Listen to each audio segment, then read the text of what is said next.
Hello friends, तर पाण्याविषयी आपण जाणून घेत आहोत. मागच्या व्हिडिओमध्ये पाणी पिण्याविषयीचे सामान्य नियम मी तुम्हाला सांगितले. आता मोठा प्रश्न म्हणजे सकाळी उठल्यानंतर पाणी प्यावं की नाही.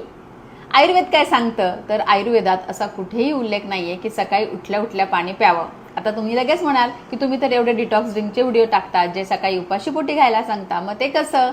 खरं तर 7 ते 8 तास झोपून उठल्यानंतर मॅक्सिमम लोकांना तहान लागतेच. अशावेळी थंड पाणी आणि खूप जास्त प्रमाणात पाणी पिण्याऐवजी तुम्ही कोमट किंवा आपलं जे डिटॉक्स ड्रिंक आहे साधारण 1 कप भरच प्रमाण मी तुम्हाला सांगत असते. जर तुम्हाला शक्य असेल आणि वेळ असेल तर सकाळी उठल्यानंतर भिजवलेले ड्रायफ्रुट्स घ्या आणि त्यानंतर एक 15 ते 20 मिनिटांनी किंवा अर्ध्या तासांनी आपण जे डिटॉक्स ड्रिंक मी सांगत असते ते तुम्ही घेतले तर सगळ्यात बेस्ट आहे. प्रॅक्टिकल विचार करून मी तुम्हाला हे डिटॉक्स ड्रिंक तुम्हाला सांगत असते.